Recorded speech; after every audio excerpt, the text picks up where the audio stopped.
আমাদের সত্যি এটা সোনার বাংলা, এটা সত্যি সত্যি সোনার বাংলা। আমাদের জমিতে এমন কোনো ফসল নাই ফলে না।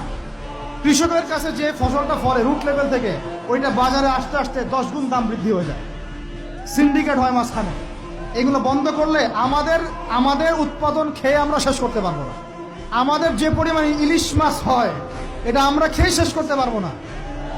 আমাদের সমুদ্রে যে পরিমাণ সম্পদ আছে না, এটা উঠাইলে আমাদের জাতির মাথা পিছু আরো বেড়ে যাবে। মাটির তলে গ্যাস আছে, আর যেখানে গ্যাস আছে তার মানে কি জানেন? তার মানে তার নিচে তেল আছে। আজকার কালো বন তেল পাওয়া যাবে, আর তেল পাওয়া গেলেই দেখবেন আমেরিকা এসে আঁকড়ে কাটছে। ওদের কাজই এটা।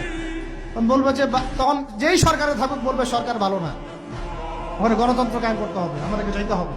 উদ্দেশ্য কিন্তু সরকার না, উদ্দেশ্য কি? তেল। এটাই তেল চোর, সারা বিশ্বের তেল চোরেরা।